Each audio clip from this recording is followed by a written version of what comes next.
하늘문을 여는 교회가 됩시다. 인사합니다. 하늘문을 여는 교회가 됩시다. 지난 41년 동안도 우리 교회를 통해서 하나님의 은혜와 복을 내려주셨던 것처럼 앞으로도 여러분들의 삶에 우리 교회를 통해서 하늘이 열리는 축복이 임하시기를 주님의 이름으로 축원합니다.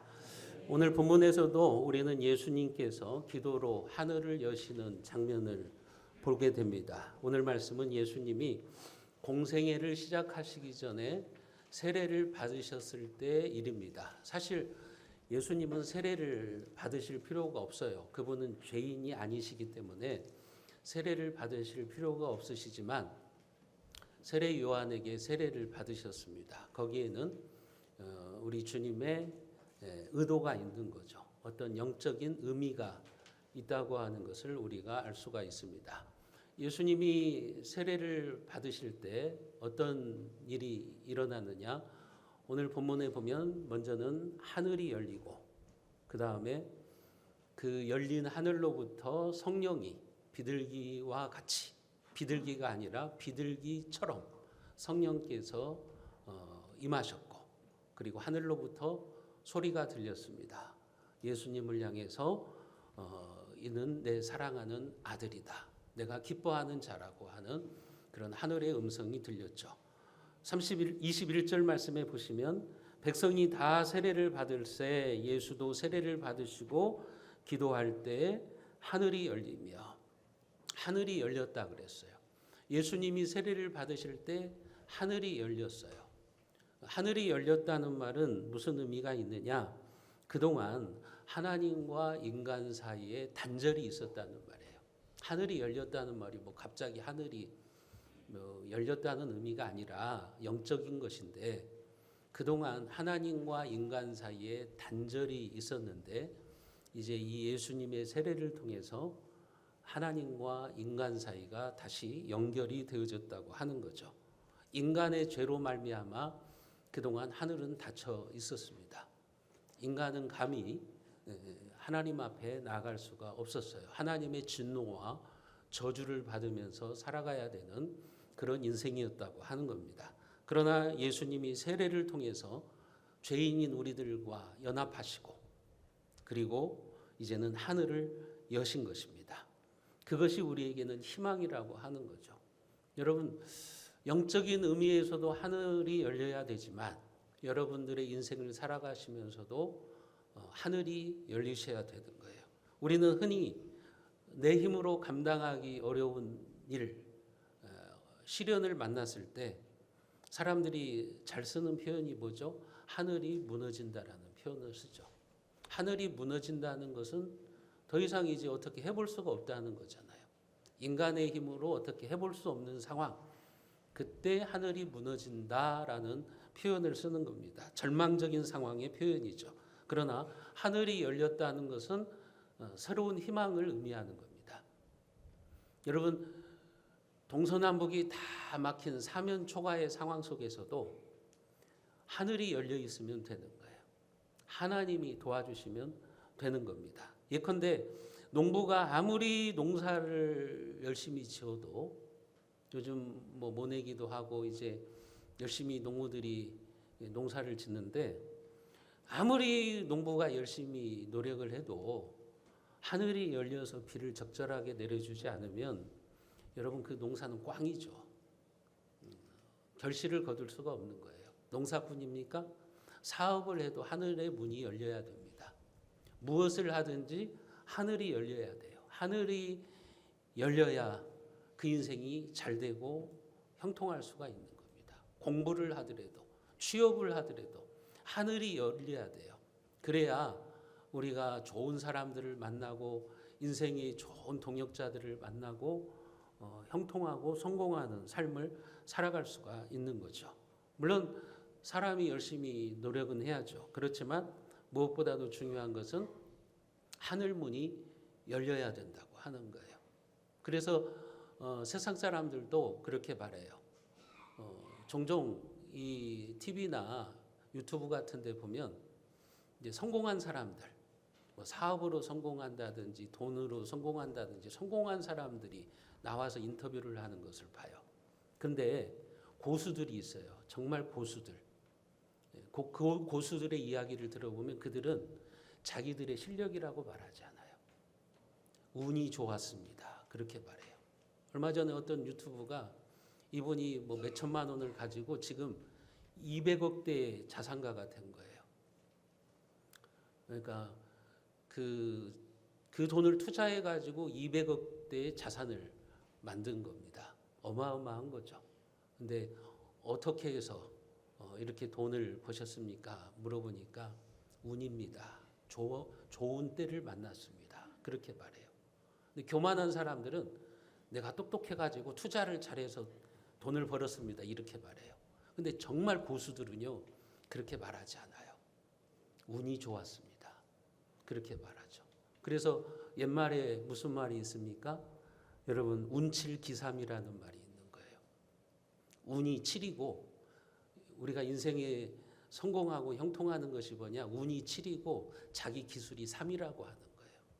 그러니까 진짜 성공한 사람들은 자기 실력만으로, 자기 노력만으로 되지 않았다는 것을 너무나도 잘 알아요. 그래서 운이 7이었고 자기의 노력이 3이었다고 말하는 겁니다. 그것을 기독교적으로 말하면 우리는 그 운을 하나님의 은혜라고 말하는 겁니다. 하나님의 은혜가 있어야 되는 거예요. 여러분들이 사업을 하든 뭐 공부를 하든 장사를 하든 무엇을 하든지 하나님의 은혜가 있어야 되는 거예요. 하나님의 은혜를 구하는 것, 그것이 하늘의 문이 열리는 거예요. 지금 여러분들이 뭐 내가 잘 산다 했을 때 내가 똑똑해서 그랬지 그렇게 생각하는 분들이 있다면 이 시간부터 그 생각을 바꾸십시오. 내가 잘해가지고 진급한 거야, 승진한 거야, 그런 착각을 하고 있다면 여러분 그런 생각을 버리세요. 하나님의 은혜였어요. 하나님의 은혜였음을 우리는 고백해야 되는 겁니다. 하늘이 열려야만 하나님과 우리와의 관계, 단절된 관계가 연결되고 우리에게 하나님의 축복의 역사가 시작이 되는 거죠. 그렇게 하늘이 열리고 두 번째 어떤 일이 있었습니까? 성령이 비둘기 같은 형체로 예수님 위에 강림하셨다. 성령이 비둘기같이 임했다고 하는 것도 이것도 예수님으로 말미암아서 이제 새로운 시대가 열렸다고 하는 겁니다. 하늘이 열렸어요. 그리고 비둘기와 같은 형상으로 성령 하나님이 임재하셨다는 거예요.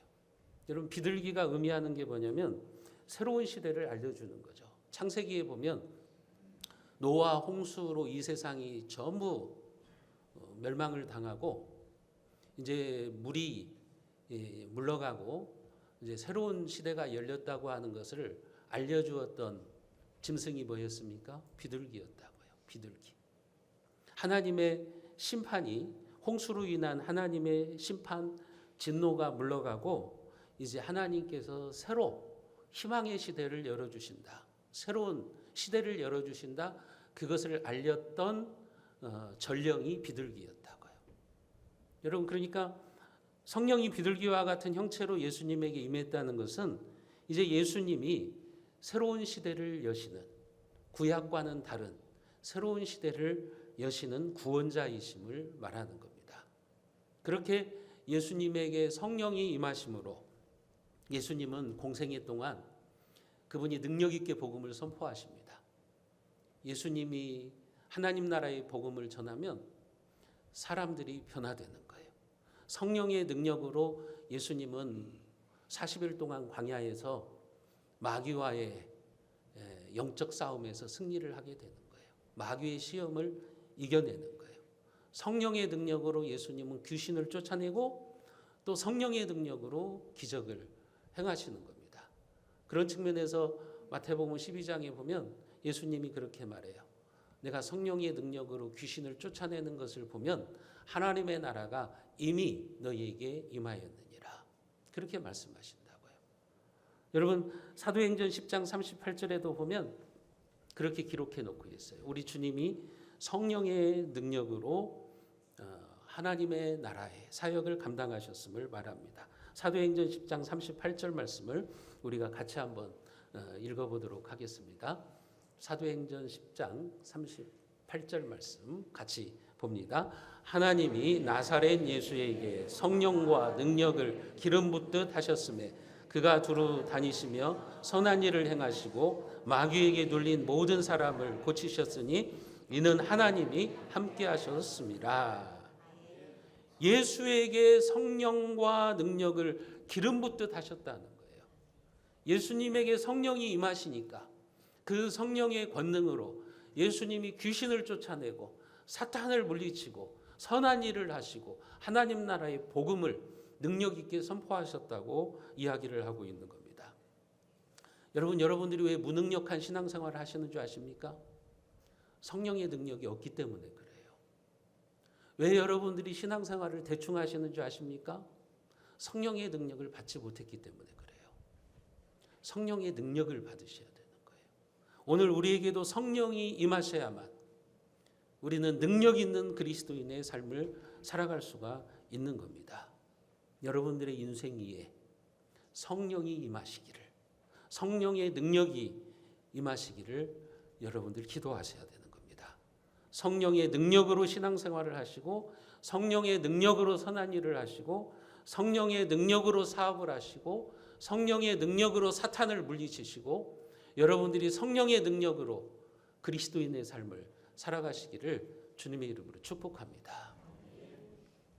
여러분, 예수님이 세례를 받으실 때 그렇게 하늘이 열리고 성령이 임하셨어요. 그리고 하늘로부터 음성이 들렸죠. 오늘 누가복음 3장 22절에 보면 성령이 비둘기 같은 형체로 그의 위에 강림하시더니 하늘로부터 소리가 나기를 너는 내 사랑하는 아들이라 내가 너를 기뻐하노라. 하나님 아버지의 음성이 들렸어요. 너는 내 사랑하는 아들이고 내가 너를 기뻐한다. 이것도 역시 주님이 어떤 분이신가, 예수님이 어떤 분이신가를 우리에게 가르쳐 주는 거죠. 예수님은 인간이 아니라 신성과 인성을 가지신 신적인 능력과 신적인 능력을 가지고 계시는 신이시지만 사람의 몸을 입고 이 땅에 오신 메시아다. 그것을 가르쳐 주는 겁니다. 그것을 확증해 주는 거예요. 하늘에서 확증해 주는 거예요. 너는 내 사랑하는 아들이다. 독생자 하나님의 아들이고 내가 너를 기뻐하노라. 하나님께서 그것을 확증해 주시는 거죠. 여러분, 그래서 오늘 우리들도 예수님을 믿는 우리들도 사랑받는 하나님의 자녀가 된 겁니다. 성령이 임한 사람은 하나님으로부터 너는 내 사랑하는 자녀다. 그 음성을 듣고 하나님을 향해서 아빠, 아버지라고 부를 수 있는 겁니다. 여러분, 성령이 임한 사람만이 하나님을 향해서 아버지하고 부를 수 있는 거예요. 성령이 임하지 않은 자는요, 하나님을 아버지라고 부를 수가 없어요. 물론 예수님은 하나님의 본질적인 아들이시죠. 독생자이시죠. 우리는 어떤 하나님의 자녀들이냐? 입양된, 예수 그리스도를 통해서 입양된 거예요. 원래는 우리가 사탄의 자녀들, 진노의 자녀들, 지옥의 자식들인데 예수 그리스도를 믿을 때 이제 우리의 신분이 바뀌어지는 거예요. 하나님의 자녀로 바뀌는 거예요. 그래서 이제는 하나님의 아들, 딸로 입양이 되는 겁니다. 입양이 되어서 이제 하나님을 향해서 아빠, 아버지라고 부를 수 있게 된다는 거죠. 그게 로마서 8장 14절과 15절 말씀에 나오는 거예요. 우리가 로마서 8장 14절, 15절 말씀을 같이 한번 읽어보겠습니다. 무릇 하나님의 영으로 인도함을 받는 사람은 곧 하나님의 아들이라. 너희는 다시 무서워하는 종의 영을 받지 아니하고 양자의 영을 받았으므로 우리가 아빠, 아버지라고 부르짖느니라. 하나님의 영. 여러분, 이제 우리는 하나님의 영, 성령을 받았다는 거예요. 예수를 믿을 때 우리는 하나님의 영을 받습니다. 예수님이 세례 받으실 때 성령이 예수님 위에 강림하셨던 것처럼 여러분들이 정말 예수를 믿음으로 고백하고 예수님을 주로 인정할 때 성령이 여러분에게 임하시는 거예요. 그러면 특징이 뭐냐? 성령이 임한 사람들은 이제 양자의 영을 받았다고 그러잖아요. 아들의 영, 자녀의 영을 받은 거예요. 양자의 영을 받았으므로 아빠 아버지라고 부르짖느니라. 성령이 임한 사람은요, 하나님을 향해서 아빠 아버지라고 부르며 기도하게 되는 겁니다. 그게 성령이 임한 사람의 특징이라고 하는 거죠. 왜요? 그것이 가능한 것은 예수님이 세례를 받으심으로 하늘의 문을 열어주셨기 때문에 그래요. 예수님이 하늘의 문을 여시기 전에는 감히 인간은 하나님 앞에 나갈 수가 없어요. 어떻게 하나님을 아빠라고 부릅니까? 어떻게 하나님을 향해서 아버지라고 부릅니까? 불가능한 일이에요. 그런데 예수님께서 하늘을 열어주셨어요. 그래서 이제 우리는 하나님을 향해 나아가서 기도할 수 있는 거죠. 예수님이 오셔서 하늘을 여시기 전까지는 그 누구도 하나님을 향해서 아빠 아버지라고 부른 사람이 없습니다. 이것이 이제 유대인들에게는 걸림돌이었어요. 예수님이 하나님을 향해서 아빠 아버지라고 부르니까 유대인들의 입장에서는 그건 신성 모독죄였던 거예요. 어떻게 감히 인간이, 죄인인 인간이 하나님을 향해서 아빠 아버지라고 부르냐? 그건 있을 수가 없는 일이다. 그래서 예수님을 신성 모독죄로 몰고 가는 겁니다. 감히 하나님을 향해서 아빠라고 부르다니 경거망동하다. 그러면서 예수님을 죽이는 거예요. 예수님이 신성을 모독했다는 거예요. 하나님을 모독했다는 거예요. 그러나 예수님은 뭐라고 말합니까? 예수님이 그 길을 열어놓으셨다는 거예요. 그래서 오늘 본문에 보면 하늘로부터 소리가 들리는 거죠. 너는 내 사랑하는 아들이라. 내가 너를 기뻐하노라. 그리고 예수님을 믿는 사람들도 누구든지 이제 하나님을 향해서 아빠 아버지라고 부를 수 있는 거죠. 갈라디아서 4장 6절은 이렇게 말합니다. 너희가 아들이므로 하나님이 그 아들의 영을 우리 마음 가운데 보내사 아빠 아버지라 부르게 하셨느니라. 여러분, 우리에게는 아들의 영이 있는 거예요.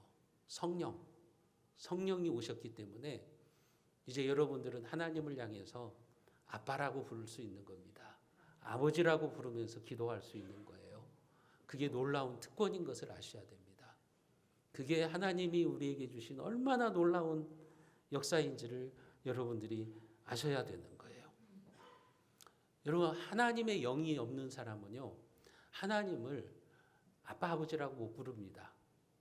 여러분들이 집에 가셔서요, 여러분들 교회 안 다니는 동네 옆집 사람에게 하나님을 아버지라고 한번 부르라고 해보세요. 못합니다.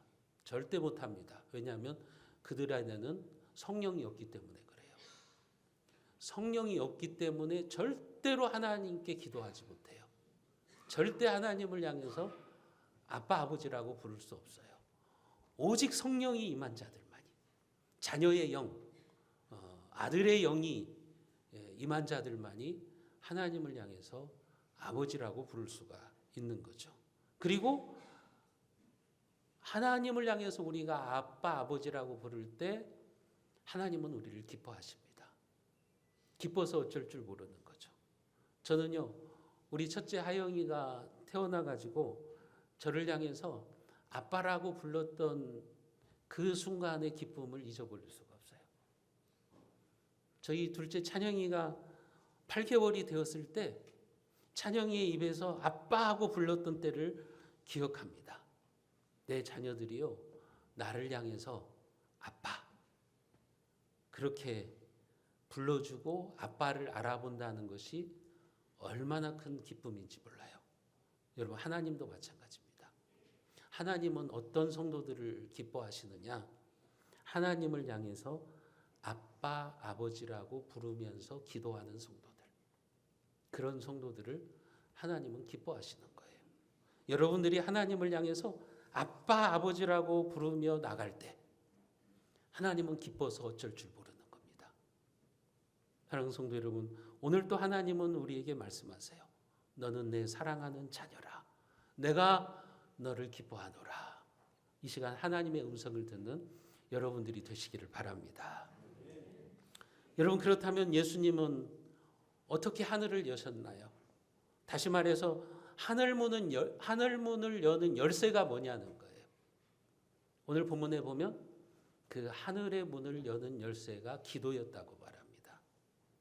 언제 하늘이 열렸냐면 오늘 21절에 보시면 백성이 다 세례를 받을새 예수도 세례를 받으시고 기도하실 때 하늘이 열리며 기도하실 때 하늘이 열렸다고 말한다고요. 여러분, 이 예수님이 세례를 받으시는 장면은요, 누가복음에만 나오지 않아요. 다른 복음서에도 나옵니다. 사복음서에도 나오는데 누가복음만의 특징이 있어요. 누가복음에만 나오는 표현이 있어요. 그게 뭐냐면 기도하실 때입니다. 다른 복음서에는 이 표현이 없어요. 그러니까 누가복음은 지금 이걸 강조하는 거예요. 예수님이 기도하실 때 하늘의 문이 열렸다. 그것을 강조하고 있는 겁니다. 예수님이 기도하실 때 하늘이 열려서 하나님과 소통의 문이 열렸음을 보여주고 있는 거예요. 누가복음은요, 다른 복음서와 다르게 기도하는 예수님의 모습을 더 부각합니다. 예를 들면 오늘 예수님이 세례 받으실 때에도 다른 복음서에는 예수님이 기도하셨다는 표현은 없어요. 누가복음에만 있어요. 누가복음에만 예수님이 기도하셨다는 표현이 있어요. 다른 복음서에도 보면 예수님이 12제자를 선택하시는 장면이 나오거든요. 근데 다른 복음서에는 예수님이 기도했다는 표현이 없어요. 근데 누가복음에는요, 예수님이 12제자를 선택하시기 전에 철야 기도를 하셨어요. 철야 기도를 하신 다음에 제자들을 선택합니다. 변화산 사건도 마찬가지예요. 누가복음에만 예수님의 기도하시는 장면을 기록해 놓고 있어요. 십자가를 지시기 전에도 마찬가지예요. 예수님이 기도하시는 장면을 누가복음은 강조하고 있어요. 그러니까 누가복음이 다른 복음서와 달리 기도하는 예수님의 모습을 강조하는 이유가 있어요. 왜 그럴까요? 우리에게 무엇을 가르쳐 주려고 그럴까요? 그것은 너희들도 예수님처럼 기도함으로 하늘을 열라고 하는 겁니다. 기도를 통해서 하늘을 열어야 된다고 이야기를 하고 있는 겁니다. 기도는 하늘 문을 열 수 있는 키다, 열쇠다. 그것을 가르치려고 하는 거예요. 그게 누가복음의 강조점입니다. 다른 복음서와 달린 누가복음의 강조점이 바로 예수님의 기도예요. 기도가 하늘 문을 열었다는 거죠. 여러분, 성경에 보면 하늘이라고 하는 표현이 549번이 나옵니다. 그런데 그 하늘이 다 똑같은 하늘이 아니에요. 두 종류의 하늘로 나눠져요. 하나는 닫힌 하늘, 하나는 열려있는 하늘입니다. 여러분, 닫힌 하늘은 어떤 하늘이냐? 하나님과 인간 사이가 단절된 상태예요. 그래서 하늘이 닫히면, 성경에 보면, 구약 성경에 보면 하늘이 닫히면 비가 안 내립니다. 여러분, 하늘이 닫혀버리면 농사가 완전 망해버리는 거예요.